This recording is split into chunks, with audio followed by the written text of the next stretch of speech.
I've titled this talk Art, Jewellery and Design in Tracing the Path of Our Homo sapiens Species.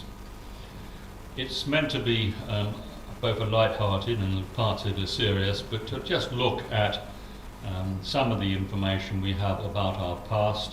I hope you'll find some of the images beautiful, interesting, and some of the stories also there to demonstrate really that there is a lot more that we need to know and find out about our past, and as we become more scientific and do better research and examine the evidence, we can put together perhaps a better picture than we have now. So this is Learning from History, Part 9. Our human family tree goes back around about 4 million years, and this particular image takes us back to that date and is recent as February 2005. There's not much to add to this in the last 5 years as far as I can see. And we end up really with what some people have said is just a few boxes, the cardboard boxes of bones going back 4 million years. And we're looking at perhaps the most successful species that came through to modern times, Homo erectus. And looking on the right of that diagram, you can see Homo floresiensis, which is now believed to be a separate species that went extinct about 20,000 BC. Flores man, we're going to look at him in a minute. Homo sapiens ourselves, and Neanderthal man at the bottom. As you can see, all those skulls are very different. The latest information seems to tell us that we do have a modern human fossil as early as 160,000 years ago, which was found in Ethiopia. And because the skull is slightly larger than those of modern-day humans, scientists have classified it as a subspecies, Homo sapiens idaltu. On the right here of the picture, you'll see a reconstruction of an adult male. Again, it's interesting that at that particular point in time, humans seem to be larger than we are today. But on the other extreme, we have Homo floresiensis, who's not much more than about 2'5" tall. This was a big excitement a few years ago on the island of Flores, which is not far from Sumatra and Bali, that area of Indonesia. And this is the cave where these skeletons were found. And you can see the comparisons between a modern human skull, bottom right, and the Homo floresiensis on the left. It was thought that by some of the scientists, that he was a part, closely related species to us. Others have said no, he was a completely different species which must have survived, say, up to this date of about 20,000 BC. The other very important area for ancient man is South Africa. Some people believe that the climatic conditions on this coast, southern coast of South Africa, were very conducive to human survival, particularly in terms of the variety of seafoods, the variety of animal life, so that humans living here had a very good diet. And more about that with various papers which are going to be published soon.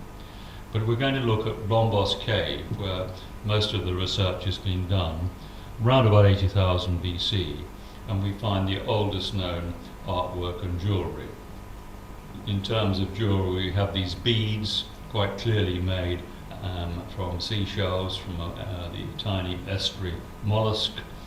And this is 300 kilometres east of Cape Town in South Africa, along with thousands of pieces of ochre, which is a coloured clay in a range of shades of colours from red to black, used for decorating, and I believe probably for curing hides and cosmetic purposes. These shells were part of an extensive local trade in goods, covering at least 30 kilometres from Bombas Cave itself. Another image of those extraordinary shells, Nascar shells. And this is one of the famous photographs that many people have seen. You'll see the fairly crudely worked flints on the top of the picture, and then you'll have a block of ochre which has been engraved, and bone tools, and those points, which are several-sided points or two-sided points, which I think are made of timber. They've survived with clear evidence that somebody reasonably smart was using his brain to create the carvings and create the tools. At that particular site, around about 76,000 BC, give or take a few years, it's very difficult to date things at these great distances in time. But you see there's a relative abundance of the hare, carnivores, hyraxes, bovids, large bovids, dune mole rats, seals, a whole range of species, very similar to the species you find in South Africa today. And with all the seafoods around that coastline, that was the base of a very healthy diet, perhaps, for people living there at the time. Now, the key date for everybody to remember about our past, and this is a time where the planet changed very dramatically because of a supervolcano explosion at a place called Lake Toba. And you can see this in the middle of the actual image here. You can see something like a 40-mile long scar in the Earth's surface, which is the caldera of that supervolcano, which covered the whole of the Indian Ocean area, including Africa and India, under big layers of ash, and changed the climate for many years, and was a major turning point, and many people didn't survive the much colder weather that came about because of that explosion. And research on head lice tells us that this was the point in time where human beings began to wear clothes. Don't ask me the details of that, but it's well documented and researched, because we can look at the genetic features of the head lice and work out in terms of time where the head lice actually changed their behavior because a human started wearing clothes. This is North Sumatra, and at the top of the image you'll see Aceh, and of course we had that terrible tsunami at Aceh which obliterated large parts of the coastline. And I put in a second feature here because the ancient world was had many problems with cometary debris, supervolcanoes and tsunamis, and that is an extraordinary image of that Asian tsunami wave which hit the coast in December 2008. And you can see a person standing on the beach and the great wall of water behind. Action photograph, quite extraordinary. Now, in terms of Africa, this was a big turning point. It's believed we had what we call a bottleneck, a genetic bottleneck, a very small number of people surviving, or very small number of people at that point of time, about 70,000 BC, and a move out of Africa at that time. And this is the multiple exodus hypothesis. And it suggested the most recent out of Africa synthesis argued for at least one northern exit to Europe and further to the rest of Asia within the last 50,000 years, while acknowledging the possibility of an earlier southern route to Australia. So we have this fairly solid view amongst the experts now that we all originate in Africa. And I think that's been accepted now by the Chinese and many other people who thought they were distinct and different, but the evidence seems to back that out of Africa theory up. Now, this is an interesting object, one of our first carefully constructed necklaces, worn by one of the most ancient representatives of our species, found in Mentone in Italy, around about 40,000 BC.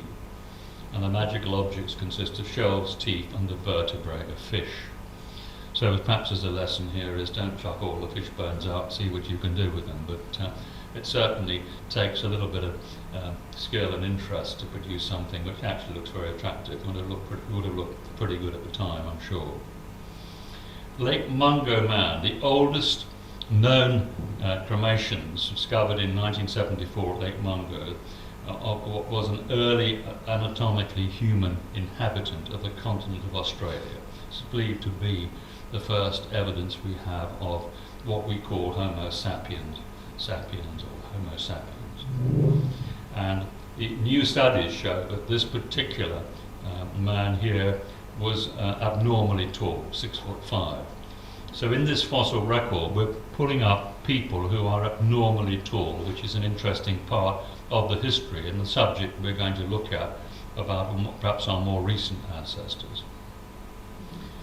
The age of 40,000 years is currently the most widely accepted age for LM3, making LM3 the second oldest modern human fossil east of India. So this is the time we begin to see people similar, very similar to ourselves, emerging from this historical backdrop. Now, Lake Mungo is now a dry lake bed. That's an example of it. It's very much eroded, and it's a key part of Australia. Now, when we're looking at other interesting features, we find that the oldest mine we can date to 40,000 BC, and it's Lion's Cavern, said to be the oldest mine in the world in South Africa. And the dating finally rests at 40,000 BC. Conclusively, the miners were pigment or cosmetic miners. In other words, they were taking ochre and metals which allowed people to use pigments and cosmetics, and maybe possibly they used them for curing hides. But that was the principal purpose of that early mine, and this has been supported from many sources. Among man's earliest funerary practices was the sprinkling of red ochre on the corpse prior to burial. Digs in Europe, the Middle East and Southern Cape show that this was a standard practice. One principal find was specularite, which is a shiny form of iron ore, warm and greasy to the touch. For centuries it's been sought after as a cosmetic. So that's an interesting point about ancient people, is that they wanted to decorate themselves, they wanted to look good, they wanted to cure their hides, and that seems to be the principal purpose of those very early mining operations. And this is what's left today of Lion's Cavern. Unfortunately, the most impressive part of the ancient mine has been destroyed by the modern day iron ore mining operations. However, parts of the ancient mine can still be seen at the top in the Wagener Mountains. They overlook the giant crater left by modern mining excavations. In the same area, the Lion's Cavern file shows a sand rock painting of what looks to me, this is Peter Wagener, talking of somebody with a huge crop of blonde hair. This takes us over that span from 40,000 BC right to modern times, and we have the Sand people in the Western Cape doing cave paintings, and this one is dated to around about 1000 BC, so over an enormous time span. Not much had changed, the same features, same people, but an interest in art. Now, the earliest known European cave paintings date to the Ordination period, some 32,000 years ago, following arrivals from Africa. At this time, we see an explosion in the size of mankind's toolkit, from some 20 items to over 100. This was a major change for our species. All of a sudden, we got a massive toolkit, where for many millions of years the toolkit was very small, I say more than 20 items, and then suddenly over 100. This is an example of what we call the Neolithic Toolkit Kit, and over in here you can see 39 items, and this is from the Daily Telegraph in April the 16th, 2005. All the tools that ancient man would have used for his work, his art, and his life, and skinning animals, etc., and cutting meat. This is another very interesting and very important comparison from human history by G. Elliott Smith, showing the Chellian, which is 100,000 BC, those rather crude flint points, very similar to the ones we saw at Bombas Cave, although the Bombas Cave ones looked a little bit more modern than these Chellian ones. And then we move to the greatest sophistication, greater than anything we've seen since, in terms of the use of flint knapping to produce the most wonderful flint objects. And this is why the Sulatrine people, the date's somewhere between 20 and 24,000 BC, but these are the very sophisticated points and technology which we see taken around the Atlantic and ending up with the Clovis people in America, and giving us the clues that the people who lived in southern France and northern Spain, the Sulatrine people, were in fact travelling around the world in their very practical sealskin wooden frame boats. Now, over this period of time that we're talking about, which is the time of our species, the last 50,000 years, the rate of temperature change has been very, very surprising and very alarming. And we see that there were very or extremely hostile conditions which our ancestors had to deal with right up till 9,400 BC, which was the end of the Younger Dryas Ice Age and the start of what we call the Holocene, the wholly recent period of time when temperatures stabilized, the climate warmed up, and agriculture got underway. Many people feel that the hostile conditions prior to 9,400 would have prevented agriculture from taking place and would have left really a situation where there were very few people. Certainly at the end of that period, the Great Catastrophe, which I've talked about in other lectures, 10,850 or thereabouts, we see the Earth being tipped on its axis, massive floods, massive movements in the Earth's crust, and that was the tail end of cometary debris blasting through our solar system, and the final stage of a supernova explosion that went off some 200 light years away at 39,000 BC already. Now this spread, when people came north from Africa, we have this period of time which is called the Aurignacian period, the earliest Aurignacian Homo sapiens sites, around about 37,500 BC. And you can see the various sites here with the black dot, and the Levantine sites, other sites, and the various routes taken by people in populating Europe. Key time, and this coincided with this explosion in the toolkit of our modern man.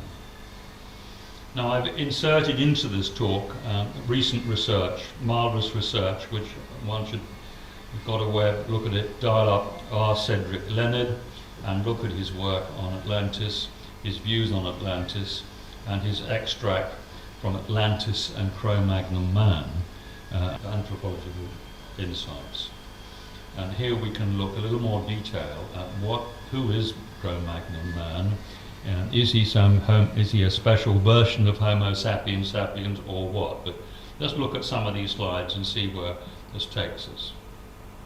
Now, the Upper Paleolithic Age covers the period from around 38,000 to 10,000 BC. During this period, two main physical types of modern man flourished throughout Europe, Asia and Africa, Eastern and Western. The Western was known as Cro-magnon, but the Eastern are known by various other names such as Brun man, Predmost or Coombe Capel. It's wherever the remains were first found. This is a Coombe Capel skull dated at 38,000 BC. It's a non-Cro-magnon Eastern type of skull from Moravia in Czechoslovakia. Again, and the Predmost skull, non-Cro-magnon Eastern type skull. Now, this is the extract from Anthropological Insights by Cedric Leonard. The tool assemblage associated with these Eastern types is known as the Perigordian and is merely a continuation of the earlier Neanderthal toolkit, the Masurian, whereas the various Cro-magnon tool assemblages are definitely not. According to Professor Borders, Coombe Capel is not an invader bringing with him a lower Perigordian culture. The Perigordian tool industry did not come from elsewhere, but was only a continuation of the Masurian tool industry of Neanderthal man. Anthropologists are pretty much in agreement that the eastern types of modern man originated in East Africa, eventually winding their way through the Middle East into Europe. But these eastern types were clearly wanderers, as indicated by their extremely thin and widely scattered occupation sites. Such sites are more or less evenly distributed throughout Europe and the Middle East, with no clustering towards the east or west. But in contrast, Cro-magnon sites are usually thick, indicating long settled occupation in one place, and are definitely clustered towards the western portions of both continents, that's Europe and Africa. Remains of structures have been found indicating that both eastern and western upper Paleolithic man commonly lived in houses of some sort, and not in caves as commonly assumed. Here we have the old man of Cro-magnon, a Cro-magnon man from the Aurignac cave in France, 32,000 BC. Now, Cedric Leonard has done more work on the Atlantean concept and the Atlantean views, and provided superb evidence in support of this large island, the size of Spain, on the mid-Atlantic ridge. I've covered that in previous lectures. It's there on the Golden Age Project website.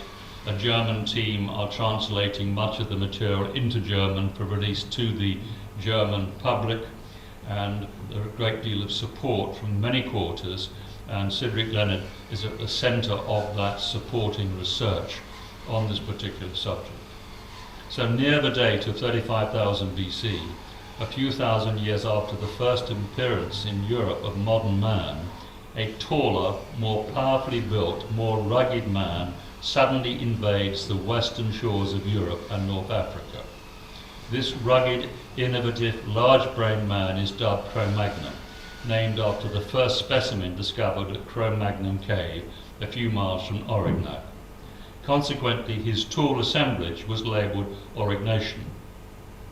According to Professor Francois Bourde, world-renowned archaeologist and former director of the Laboratory of Prehistory at the University of Bordeaux, the Aurignation tool tradition without doubt originates outside Europe, although from where is still a mystery. Here we have Abri Cro-magnon from Les Isles in France. You can see this perhaps taller head, broader forehead. Now, the work which is most familiar to me is that of the American School of Prehistoric Research at the Peabody Museum at Harvard University, of which Drs. Briggs and Howe are members. To give just the barest of their conclusions in relation to our discussions on Cro-magnon man, it should be stated that the race to Cro-magnon of Europe and the North African type, the Mecha, resemble one another greatly. The latter seems best represented by a class of particularly large-brained specimens which are labelled Type B, and Briggs states that Type D skulls stand alone, notably in their often great size. And here we can look at them too, those three from 32,000 BC down to 10,000 BC, examples of Cro-magnon and Type Mecha crania. Notice the short faces and high, broad-brained vaults. Like the Cro-magnons in Europe, the remains of the Type Mecha in northwest Africa can be found mostly along the Atlantic coast. What was at one time called Ibero-Mazurian has now been dubbed Auranian, since its origins cannot be determined as either Iberian or Mauritanian. According to Clark, the Auranian appears suddenly as an intrusive tool industry, but cautions against speculation concerning its origins. But when we look at these special Cro-magnon sites, these much bigger brains and skulls, we notice how the sites seem to cluster near rivers and seashores, a trait of a maritime culture, and also the western or Atlantic orientation of these sites. So this gives us very important clues that something special was going on, and I'm going to touch on the possibility of a crossbreeding between a large-brained group in southern Africa and the earliest Cro-magnon. Now, how big were our ancient relatives? This is always the fun part of history, trying to dig up exciting things that more often than not are not shown to us by museums. But there is such a wealth of information about very large people, We have a lot of records of people over 9 feet tall and photographs of them, and records of them being perfectly healthy, and this goes all over the world. But here's just one of the interesting features of recorded large people. There were giants in those days, so we have people from 6 feet up to 25 feet tall. Now, that seems absolutely crazy, doesn't it? But let's just have a look and see what's going on. 47-inch human femur. During road construction in southeast Turkey in the Euphrates Valley, many tombs contain the remains of giants. Texas, giant skulls. A giant head excavation found in California and also in Bolivia. And we find these large people at all points, particularly in Bolivia, which is near Lake Titicaca. La Paz Museum had several of them in that museum. I don't know whether they're still there. I tried to find out unsuccessfully. We find the very large skeletons too in the Mesopotamian plains and in the Lebanon. Also, we have them in Greece, and this is a recent set of photographs. Some people say they're forged or faked, but if you look at them all, it seems an awful lot of trouble to go to fake something which looks as realistic as these do. Again, another massive skull. And there's the size of that individual. And we're looking now at this comparison between a restored Boskop skull on the left with that of a modern human.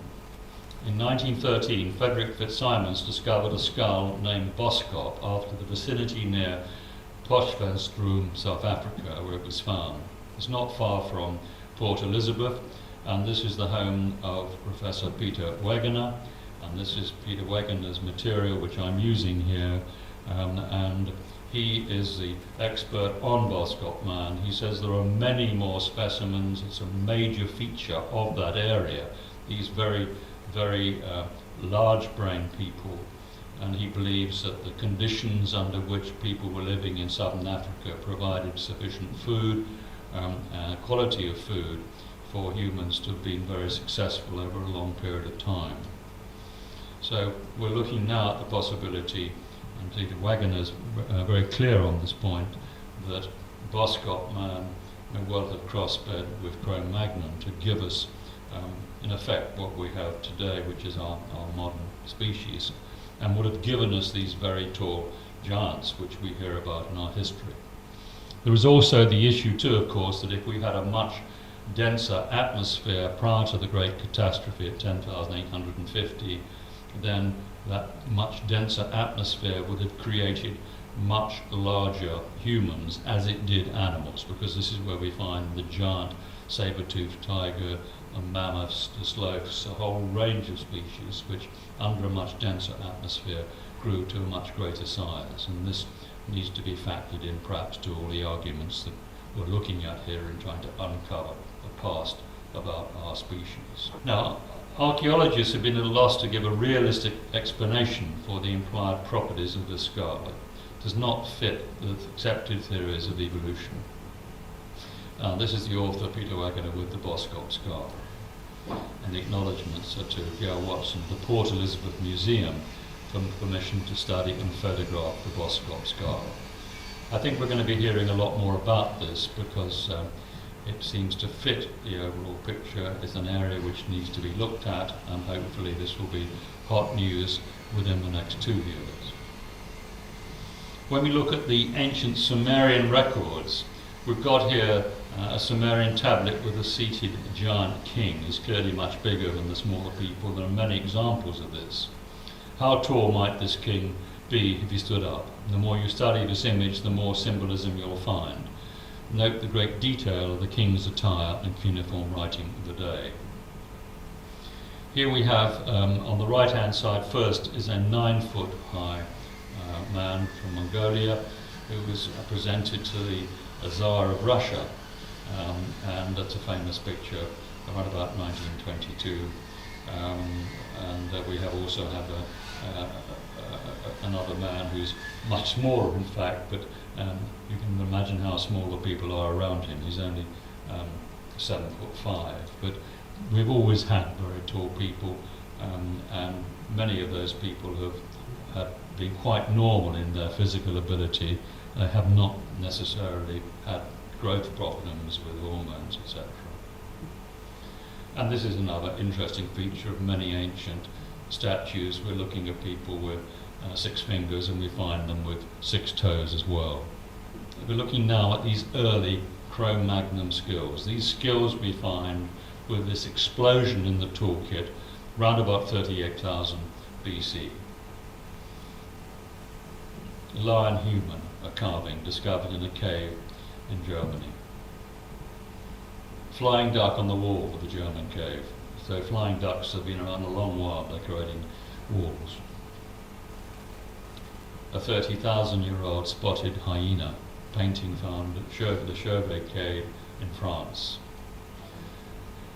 I've titled this My Hand. You might say that's interesting, but what they did was held the hand up against the wall, and they had the paint in their mouth, and they blew onto the wall to create that image. And the Magdalenian age, Lascaux. Lascaux is the setting of a complex of caves in southwestern France, famous for its Paleolithic cave paintings. The original caves are located near the village of Montignac in Dordogne. They contain some of the best-known Upper Paleolithic art. These paintings are estimated to be 16,000 years old. They primarily consist of realistic images of large animals, most of which are known from fossil evidence to have lived in the area at the time. Lascaux was added as a World Heritage Site in 1979. What is interesting is here you have a Magdalenian horsehead carving, around about 18,000, 16,000, I don't know the exact date, but what we have here is one of the most important features is that these Magdalenian people who range from Portugal to Poland seem to love horses, and horses predominate with over 364 images of horses in the Lascaux caves. And there are pictures of horses being ridden and with halters. And many of our specialists believe that the horse was domesticated by these very early Cro-magnon people around about 32,000 BC. Remember, they were very much like us. Another incredible picture of the bison from the area, European bison from the Altamara cave in northern Spain. And a cave drawing of a woman. Very rarely do we find people, but this particular painting is an example of people being drawn at that time, which I think is particularly important and interesting. And a Magdalenian tent, this is archaeological work, and the dating of it is 12,000 BC, and you've got a wigwam, you've got horses, you've got bisons, not unlike the kind of life and world that the Red Indians were moving in North America. And here is a reconstruction of a Magdalenian spear thrower. Lovely image of animals being herded and the spear thrower giving tremendous impetus to that spear to kill an animal as efficiently as they possibly could. Again, Lascaux oryx, a giant wild ox, which was a progenitor of our domesticated cattle, although that's another subject I've dealt with in earlier lectures. A cave painting of a dun horse at Lascaux. Reproductions of some of the Lascaux artworks at Lascaux too. Beautiful images, wonderful images. The painters do their work by the light of saucer-like stone lamps burning animal fat. The charcoal wick of one of the lamps at Lascaux has been carbon dated to about 17,000 years ago. The same process has dated objects found at Altamara to some 13,000 years ago. Around this period, cave art in the other European sites also reaches its peak. Now, great skills were displayed. I'm not going to read all of this, but it's important to know that there were no less than 158 mineral fragments from which the mixtures were made. This is the paints that were mixed, vessels and mortars, and colours were mixed. And You have master craftsmen, you have students, you have all sorts of technology and tools, blowpipes made from bird bones, etc. So you really do have extraordinary skills being displayed by people whose brains were the same size as ours, and in many ways they seem to be just as skillful as we are today. Beautiful images again from Great Hall of Bulls at Lascaux. Horses again at Lascaux. Another picture of Lascaux. Look at the colouring and images, and there's a red deer at the bottom. What could be the oldest lunar calendar ever created has been identified on the walls of the famous prehistoric caves at Nascar. That's one particular view, and that's a key point, and there are other aspects of these paintings which link these people to really understanding the seasons, the years, the cycles, observational astronomy, and following everything that was going on in the sky because their lives depended on it. We'll look at Australia. Just for fun, I thought it would be interesting to, when we're talking about art, jewellery and design, to not forget the termites. This is communal living par excellence, and they're high-rise homes in northern Australia. And the termite colony, of course, is one of the great wonders of the natural world in terms of cooperation, cooperative building, air conditioning, gardening, providing food, and systems generally. And we mustn't forget just how clever insects and many other species are in coping and living in harmony with the planet. Aboriginal paintings of creation ancestors. They had their creation ancestors. Some of these are over 20,000 years old. The image below depicts the Maragon, who creates lightning and thunder with axes on his limbs. Very interesting to see the parallels with axes, creation of lightning and thunder, because it's exactly what we see with the Canaanite gods in a totally different part of the world. India. Humans and animals in the Indian Bimbekic rock shelters, around about 12,000 BC. South Africa, a bust at least 30,000 years old. Ancient symbols and script at Boskop Sealand in South Africa. Ancient settlement at Mapunga, forgive my pronunciation, situated near the spot where the borders of Zimbabwe, Botswana and South Africa meet. Jan Smuts took a special interest in this site. Again, this is one of the great treasures, a gold foil rhinoceros from that particular site. I'm uncertain as to the date of these because there seems to be quite a lot of confusion about the dates of Great Zimbabwe and some of the other features in this area, but no doubt that will resolve itself in time. Middle East. Well, we're now closer to our modern times at 9000 BC, and we have 167 or so of those roof supports, as I call them, decorated with all the local species and animals in the area. I've dealt with this in other lectures, and I've described it as a good example of a party of watchers or angels doing their research in the locality on top of the hill, because it was a very good place to be warm during those very difficult times at the end of a younger dryas, and also to keep an eye on the wild animals which were migrating below, because that was the meals of the day, so to speak. And when you saw them coming, you could go down and know where they were and take your animals far more easily. There was no sign whatsoever of any agriculture here up on this high ground in southern Turkey. A detail of the feature here, pillar 43 with reliefs of vultures, scorpion. It says a decapitated human form in the lower corner, but I don't necessarily accept that. They're all made out to be cults, they're all made out to be religious, and religious content comes in when I believe that there was no religious influence or cult influence at all. It was a totally secular world, practical people having survived the Great Catastrophe, having to restart civilization all over again.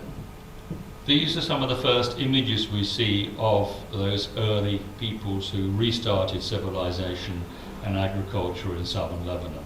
And these are Ain Ghazal in Jordan. Whether they're the first divinities or ancestors, we don't know, but they're wonderful statues and the earliest ever found. And this is Cattlework, a town of 13 hectares set within the rich agricultural Konya plain. And O'Brien, in his book The Shining Ones, identifies fruit fly chromosomes on the southern panel of the decoration in room A1118 after James Melhart. And also, how do they polish a mirror of obsidian without scratching it, and how do they drill holes so small that no fine model needle can penetrate? And when and where do they learn to smelt copper and lead? And this is at 7,500 BC. Southern panel again, and O'Brien deals with that very well in The Shining Ones, and a very eminent scientist identified them as fruit fly chromosomes, but wasn't particularly interested to find out where they came from. Cattlework, again, we have one of the first ever paintings in that particular area of a bull around the same date. And this is the Obsidian Mirror, polished, no scratches on the hardest, one of the hardest volcanic glasses, and this is what they made mirrors from. And obsidian came from this area of Anatolia and spread all over the civilized world, and they can be traced back to two particular volcanoes in the Anatolian highlands. 6th millennium, around about 6000 BC, we actually see incredible sophistication with these Halafian ceramics, and then things seem to deteriorate.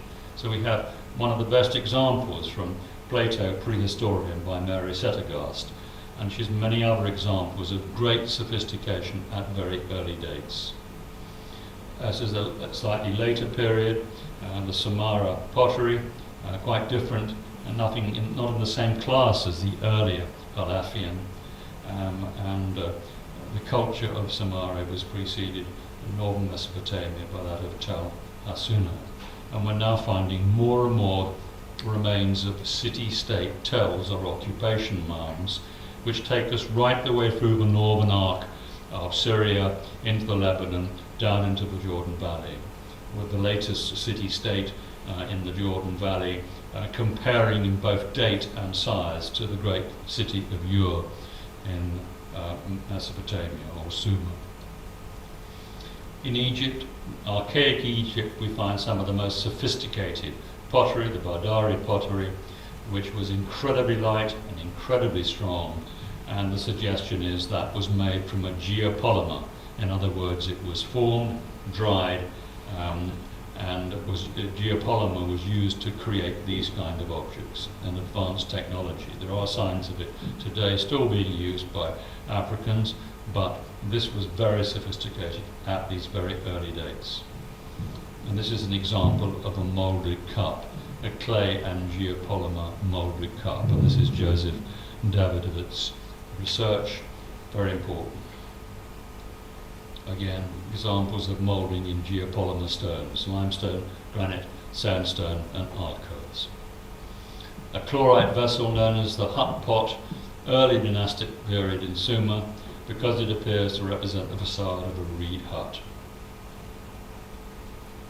Shiny black egg-shaped pot from Tomb 23 complex, and this is from the latest excavations at Hierakonpolis in southern Egypt on the Nile, where we've now pushed the dates for sophistication in Egypt back to 3850 and way before. Alabaster vase from the same site, beautiful objects. This again is another wonderful piece of artwork, and I've included this because there are a whole series painted for the National Geographic magazine by a man called Hergé, a Frenchman called Hergé, before the Second World War. And this one is the whole concept of Noah and the flood, and the quote is, "I looked at the weather, stillness had set in, and all mankind had turned to clay." And this is from the flood tablet in the Epic of Gilgamesh, right about 4000 BC. And you can see the ark, Noah's ark, on the rock behind, which is a cube. And of course the suggestion is that Noah's Ark was little more than a large box in which all the technology for creating life was stored and carried at that very great time of climatic catastrophe, much earlier than this flood story, which is a late Sumerian flood story. And we're looking at the Noah's Ark being the technical tools round about 9,000, well, at the time of the 10,850 catastrophe, when a small group of survivors were able to start all over again at the Garden of Eden site called Karsag in southern Mesopotamia. This is another extraordinary piece of artwork on the temple of Jupiter Heliopolitanus, the sun god, and Jupiter, and this was also called Baal-Shamin, and there's a shaman in there if you look closely, otherwise known as Hadad or Adad, or the word dad probably comes from that source. Baal-Hadad, the great lord Hadad, or Baal. He was the ancient sun god of the Semites. In fact, the Lebanese people were Canaanite people, the land of Canaan, way before the days of Yahweh or Jehovah. He was worshipped in various parts of the Middle East under the aliases of Bel or Baal. So we find Bel, of course, in Scotland, and that comes in a previous talk with the people who come into Scotland around about 4000 BC and into the British Isles. And this is from a wonderful little book called The Story in Stone by Michael Harris, and this is all about Baalbek. This is from The Genius of the Few by Christian and Barbara Joy O'Brien, and it's the statuettes which are believed to be the Anunnaki Council, with An, the Supreme Lord An, the monotheistic An, and when you read the Quran it's the readings and recitations of An, and this is where our history starts at the Garden of Eden, and this is the story that I'm telling within these 10 lectures now that I've now been able to film, and they'll all be available soon on the website as video lectures. The first complete zodiac appears in Egypt on the ceiling of the original Denver so-called temple, Tamon, administrative building, which is dedicated to Hathor. They had mapped the sky in great detail. Very clearly there was a tremendous skills and knowledge on observational astronomy and measurement, etc. One of the first, most sophisticated buildings here in Sumer was at Eridu and dedicated to Enki from 5000 BC. You almost see that in a modern architect's office. The painted temple at Uruk, the White Temple as it was called, was dedicated to this extraordinary leader of the original group of the Anunnaki called An. The Tuatha Danann, the people of the god An. Here we have another incredible image from a cylinder seal, and I've described this as maintaining law and order in the name of Ninkarsag, around about 4000 BC. The king of Uruk, again a very tall man, and he sits in that chair and dispenses justice, just like our district commissioners and regional magistrates have done during the successful and positive phases of the British Empire, or British colonisation of various parts of the world. Again, wonderful artwork, and here we have the standard unit of measurement, both in terms of a measuring rod and also a measuring tape. And here is a tablet which is where all the measurement of 11 fields is recorded. And this is the reign of Bur-Sin, the king of Ur, about 2400 BC. The famous sacred basket, the more wonderful artwork, go to the British Museum, the Assyrian Room, and you'll find all manner of variations on this theme of clearly people involved in farming, and I believe that that basket was a matter of holding the pollen for the plants to be pollinated. Most of our domesticated crops, particularly horticultural crops, require pollination, very, very important. And it may be with lack of bees that pollination was critical in those very early periods of time when farming started and horticulture started.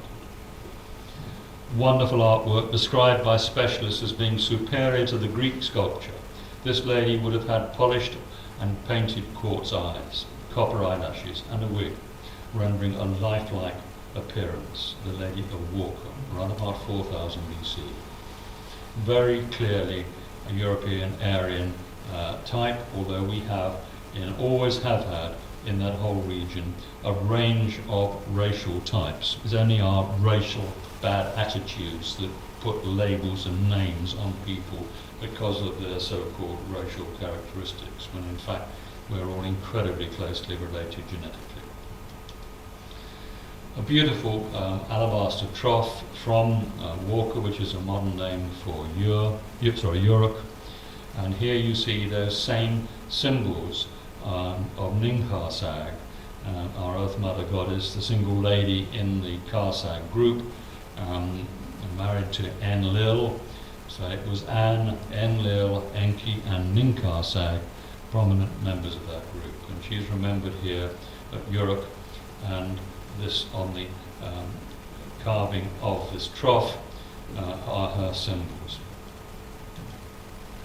Ceramic cones, more fantastic artwork. Those little pegs were driven into the wet clay to provide a wonderful surface that wasn't eroded. And the coloured paint from 6,000 years ago is still clear. Modern paint manufacturers have found that the ancients heated their paints, and this technology is now being used today, and that kept those paints bright for, as I say, 6,000 years. Quite extraordinary. Niches and half columns decorated by cone mosaics from the pillar terrace at Uruk. Another image of that, as it is today. Here we have Banchang, pottery and beads, little examples from around the world, from the Far East.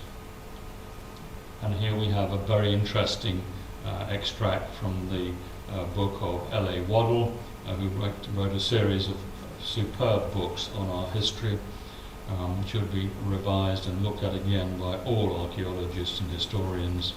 He was one of the leading specialists in the having great knowledge of 30 different languages.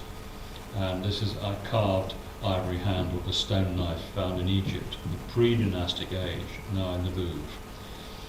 Note the king in Gothic dress and horned hat with his goats, taming, civilizing the figurines of Asia Minor and Europe, the Chaldea, represented by their totem animals, the lion and the wolf, and on reverse in human form.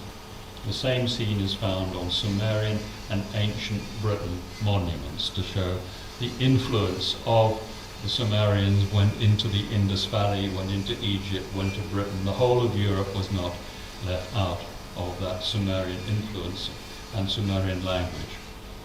Waddell felt that 50% of the words in Old English were the same as the Sumerian words. Here another wonderful, perfect example, perhaps one of the most brilliant examples of art carved in wood. And here we have a wooden statue of Ka Appa from the tomb of T. Saqqara, 2700 BC. And to modern Egyptian diggers, they resembled their mare. And here, the same as the Lady of Walker, we've got the quartz eyes, the eyelashes, totally lifelike image that would have been when it was originally created of the individual it was carved from. The famous Median geese, very important, one of those species, all those species are there now in Egypt except for one which disappeared in about 1870. And these accurate and highly skilled paintings of geese show that art had reached a peak at this early date, which was not exceeded in subsequent paintings. And this is from very important two wonderful volumes, Ancient Egyptian Paintings, which were selected, copied and described by Nina M. Davis, with editorial assistance of Alan H. Gardner, Chicago University Press. And that's Sir Alan Gardner, who was the great Egyptian specialist and linguist responsible for so much of our understanding of ancient Egypt. From the same volumes we have Egyptian birds. They had a stylized way of painting humans, but their birds were reproduced beautifully. And again, this is very, very early, and but it wasn't ever superseded by better work. It was, the further back you go, the better the work was. It's deteriorated from this point in time. The Divine Triad, these statues come from Tel Halaf, and this is of An, Enil, and Ninkarsag, the Triad. It might have been Enil, Enki, and Ninkarsag. Difficult to know exactly, but this was the three key figures at the Garden of Eden site, remembered in this form. The royal headdress from the royal graves of Ur, more wonderful artistic design, and these were base metals which were plated with pure gold. And pure gold has to be heated to over 5,000 degrees before all impurities disappear. And that technology was confirmed in the 50s as existing by the atomic energy establishment at Harwell. Gold electroplated onto base metal. In the same way in South America, the base metal was copper and gold was plated onto that copper. And one of the reasons why all the gold in South America was melted down was because it had to be extracted. There was much point of transferring copper back to Europe. The golden head of the bull on the front of the lyre found at Ur. Here again, this is at Saqqara, and you have wonderful blue pheasants tile panels. And the glazed tiles of this period were superb, and we find this glazing right the way through the region and in Babylon, and we just don't know how the technology was acquired, because we still don't even understand the technology today. Found at Syros in Greece, and if you don't care about archaeology, you have to admit this is pretty cute. There's a word on it. And of course the Great Pyramid casing joints, more technology and design and precision engineering. 5 miles of Pelagesian city walls in Greece, not far from where those Greek giants were found, and those walls are still standing today after probably 4,000 or 5,000 years, and we find that technology is exactly the same technology which would have been taken to Peru by the Europeans who went to Peru way back in time. And we find that same technology in southern Spain, in Andalusia, and we have this whole Indo-European worldwide civilization able to construct those kind of structures which were earthquake-proof. Sumerian ladies, again, wonderful art. At the same time we have the wonderful art, we have primitive attempts at art, so everybody's getting a chance to do their own thing. I am Langri Mari, king of Mari. Mari was one of the great cities on the Euphrates, one of the most successful ever city-states, great trading state, and Mari was another name for Ninkarsag.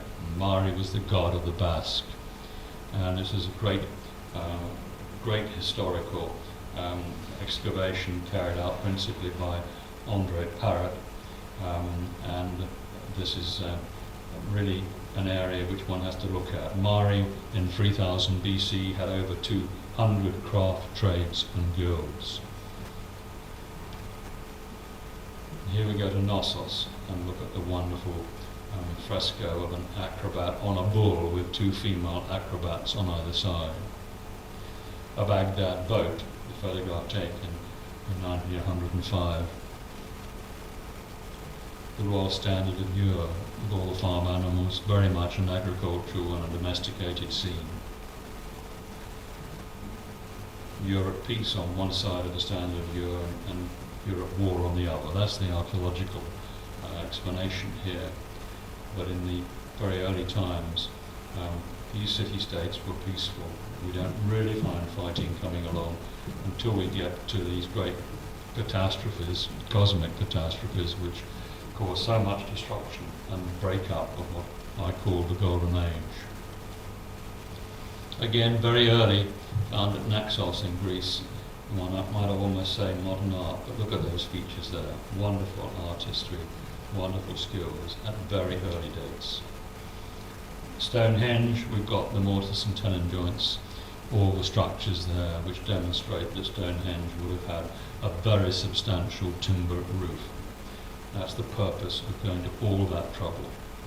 And of course they structured those great stone uprights so that they were aesthetically perfect in terms of being shaped, so that they look better than they would have been if they'd been left square. Bodmin Moor Observatory, 97, one of 97 ridgetop cairns of up to 50 feet high. The remains are there. Perhaps more stone moved than the Great Pyramid, another period of British history which we have to rediscover. Again, we're back on these extraordinary tiles and the whole way in which they were produced, technology, which was unbelievable, and we still don't know how they did it. But this is the Istar Gate at Birmingham Berlin Museum from Babylon and Iraq. The lion was a symbol, detail of the Istar Gate. We also must remember the Hittites. We have great art, great sophistication amongst the Hittites. One might argue the Hittites were as important, if not more important, than the Sumerians in this area of Anatolia. And this is Hittite artwork, the chamber inscriptions, very early period of time, probably 3,500 BC, if not before. This is one of the seals of a Hittite king called Zidanta, and we find most people are aware of signet rings and seals, but we find these seals much earlier than people realize, 3000 BC and before, in the area of Anatolia, for marking one's own personal possessions or personal effects. Another king, another seal. Now we're moving to Bolivia, and we're looking at the Fuente bowl, inscribed in early Sumerian cuneiform and found near Lake Titicaca in Bolivia. One of the whole string of evidence we have that the Sumerian had literally travelled the world. Their kings travelled the world to visit their colonies, and South America was a home for migrants, colonizers from the old world. Closer view on the inside of that bowl, which is described as a pig trough because it may well have been used as a pig trough. Again, that's archaic Sumerian. And in addition to that, we have the similar signs on the Percotian monolith found in the same place or same area, second confirmation of Sumerian activity in South America at very early dates. 2 meter high. It's now tied with wire at the bottom, as you can see, fairly fragile. And then we switch to Mexico, and we're looking at the Atlanteans, as they're called, on the top of that extraordinary, massive platform at Tula. A wonderful picture there taken by Esther James, one of the best pictures I've seen of that particular site, which just demonstrates its immense scale. And if you can imagine that with its fantastic roof when it was in full swing. These gigantic figures supported the entrance to the temple of Quetzalcoatl, the Feathered Serpent. Note what appear to be the small baskets held in their left hand, and compare this feature to the bag held in the hand of the god at Lavente in southwest Yucatan. They may be baskets, they might possibly be sophisticated pieces of machinery for cutting stone. I'm not really sure, but we definitely get very similar images both at Lavente and back in Europe, and all the evidence that Quetzalcoatl, the Feathered Serpent, was one of the gods, maybe Inki or Enel or his successors, or a title for somebody who was visiting the colonies in the New World from the Old World.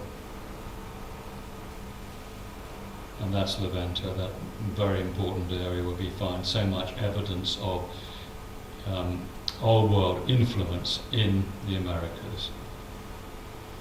And this is the Olmec Lavente sculpture, and with the same sacred basket. You can just see the sacred basket held in the hand here. And that's what we see in the Assyrian statues in the British Museum. The snake, which often represented the plumed serpent god, was the symbol of the sun and a potent motif in Mexican mythology. Well, the serpent was, of course, the wise man and the wise woman, and the serpent knowledge was the ancient knowledge of the Anunnaki. Again, European influence at Lavente, the wrestler, wonderful statue, famous statue. Olmec, and it's believed the Olmecs certainly go back to 2,500, maybe 3,000 BC in that area. European influence. Again, the walker at Lavente Park Museum, Olmec sculpture again, that's clearly a European. That's an African Negro with a leather helmet, probably a miner, and in this particular case, that helmet design is being compared to the gold crown which is attributed to Sargon. Desert glass, Egyptian jewellery again, those desert glasses, clearly cosmic origin, and used as decoration in Egypt. Again, wonderful Egyptian jewellery. Mesopotamian jewellery, again, these people had design skills which match our own. More Mesopotamian jewellery, beautiful pieces. Etruscan jewellery.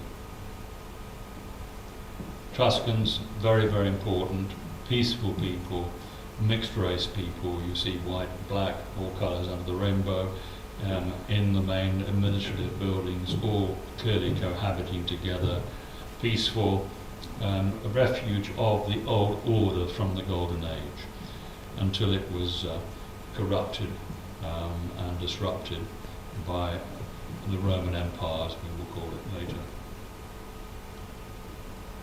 And of course the Etruscans are in this very important area of northern Italy. Mayan jade pictorial. The Mayans had this extraordinary skill of working very hard jade and their own particular stylized design. In the Bolivian National Museum in La Paz, we have the Tianaku Culture, and this is, say, something like 2000, 3000 BC, again, wonderful pottery, not unlike the pottery we see down the Nile. An Aztec craftsman made these earplugs with obsidian. Obsidian is one of the hardest and most brittle volcanic glasses. So you can imagine, these are polished to a thickness of less than 1 millimeter and completely symmetrical. Nobody understands how this could have been achieved. Unmistakable signs of machining emerge. So our design and crafts and art are of the highest standard. Where did you get that hat? This is a wonderful extract from Gods Who Were Men by Ruth Ferrell, which I hope to publish. It was intended to be published by Ruth Ferrell, the husband of Hyatt Verrill, but she died unfortunately before she and Bernard Dallaire could arrange for its publication. But I'm hoping, with Bernard Dallaire's permission, to get this out, because it is an absolutely sensational book on the history of the Americas and the Sumerian influence in the Americas, and provides so much evidence of the links between the Old World and the New World. This is the Toltec bas-relief drawn by Ruth Ferrell. The Nascar Spider, more wonderful artwork on the ground, and this very small cave spider, the Rachinuli, has its reproductive organ on its leg. This is not visible without using a microscope. This is from Christian O'Brien's The Shining Ones. A highly polished concave bronze disc would have made an excellent telescope. This in fact is not a telescope, it is concave bronze discs, one on either side. It's about a size of about 1 foot in diameter, and it is a most wonderful piece of artwork, and had the constellations on one side and astronomical signs or constellations on the other. Now I don't know whether one side was the sun and one was the moon or whatever, but this was a record of great detail and sophistication of the cosmology of the sun and the moon and the positions of stars at this period of 1250 BC. And more about this later on. A book is being written on the subject to be published by Christmas. It'll be on the website, the Golden Age website. But it's another incredibly interesting object on which we're beginning to understand so much more in terms of the sophistication of the people who were living at this time. Discovered in a peat bog at Trondheim in Denmark. An Iron Age necklace, elaborate gold torque made from 25 metres of gold wire, was unearthed at Sedgeford, Norfolk, and united with its missing section, which resided in the British Museum. So a plough had cut it in half. One bit went to the British Museum, and thank God they found the other bit. That was a bit of luck. And right across in the plain of jars on the other Mekong River, we've got these very large jars which are almost as big as a man, and nobody knows what they were used for, but they're there. Somebody went to work on them, and perhaps they weren't delivered to the customer, I don't know. They're famous, of course. They don't look very happy. They've lost their hats, but we've got those Moyog statues on Easter Island, and they have a story to tell of their own. The Pharos Lighthouse in Alexandria, one of the great wonders of the world, and it's believed that that did have a very large concave copper, polished copper, mirror and an arc light in front of it, and completed and inaugurated by the first Ptolemy's son, Ptolemy Philadelphus, in 279 BC. Despite earthquake damage, it is still functioning in 1115 AD. Over 400 feet high, the electric arc light in front of a concave copper mirror could be seen for 100 miles. That's the work of Larry Radke, worth following up on his website. Very, very important piece of ancient technology.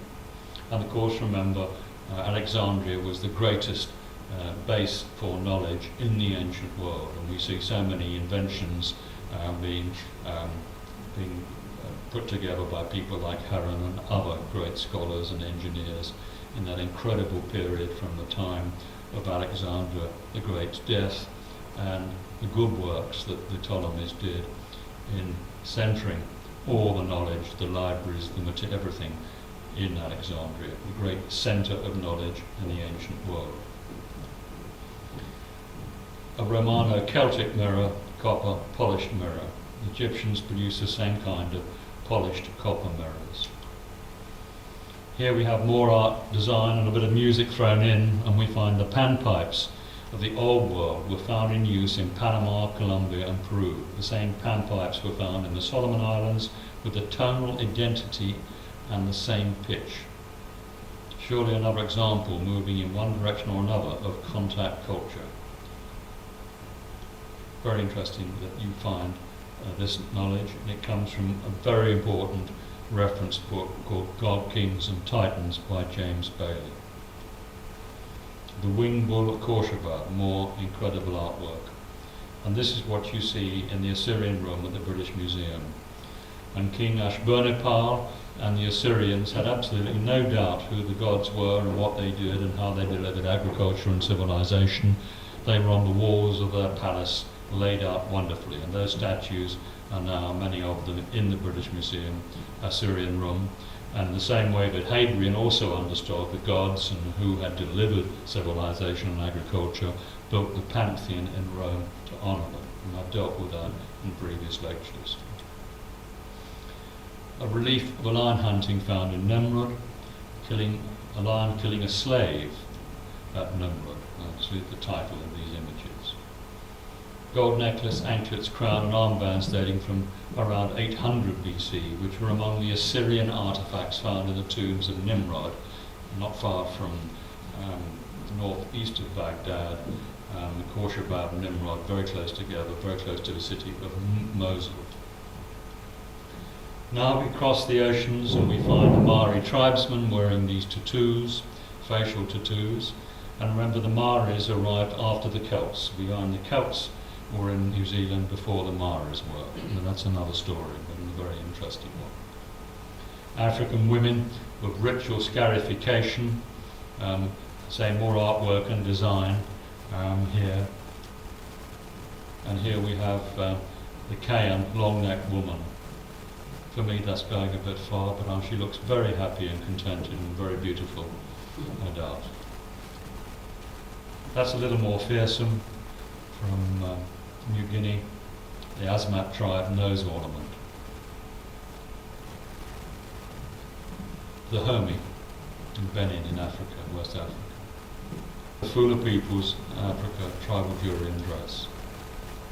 Tremendous trouble taken to look good and using all those features. And this is what we're finding with people, ordinary people, this free will and desire to make themselves look good. And right through the history, right back to Bombas Cave, we've got this desire to have some respect for oneself and look as good as you can. Well, that's again maybe going a bit too far. There may be advantages of that, but certainly the Sara Kaba tribesman, this photograph taken in 1915 with those two very large wooden plates, I think they are, actually inserted in the holes in the top lip and the bottom. The Mentawai tribesman in West Sumatra, that's right, two young men. Borneo, tribal dress. Again, look at the way people are dressing up and looking after each other and putting their best gear on. African spindleworm trade beads. A lot of work in those. Same again, Tibet, quite a different part of the world, amber and silver beads. African trade beads. We find this trade in beads and seashells right the way back to the time of Bombas Cave. When they say Bombas Cave, there was a 30-kilometre trade around it, but we find seashells from the Red Sea in southern Spain in Magdalenian times, 18,000 BC. Turkmen silver and cornelian necklace. Lovely features. A Cambodian dancer left and a Samoan girl right. A young Tamil girl's jewellery, around about 1907. Look how beautifully she's dressed. Absolutely amazing. I don't know how long it took to do that, but isn't that beautiful? Fetish jewellery from Sumatra. Primitive, exotic art, it's described as. And here we have three young men who are pretty unhappy because they've just been circumcised. And the looks on their faces tell it all. Another ritual or design or decoration. At this time it's a Catholic ritual. It's in Mora in Spain in 1984. We're right up to modern times now. And I'm putting a little bit of a plug here for the religious differences which divide us. And they shouldn't be dividing us, they should be bringing us together. And here, from the Sunday Telegraph, June the 25th, 2006, Christians are still swine and Jews apes in Saudi schools, learning to hate. School children are using textbooks that promote hatred of those who do not practice the Middle Eastern kingdom's strict form of Wahhabi Islam. Isn't that sad? Where have we got to in that 100,000 years? And most of the time it's clear that people were peaceful all of that time. That is the end. Thank you very much. I hope you've enjoyed that. Look at life, look at art, jewellery and design, and our own species. And it obviously creates many more questions and answers, but I hope it's given more of a perspective on us and our ancient ancestors, and maybe we can open up some of the avenues for further research as time goes by. Thank you.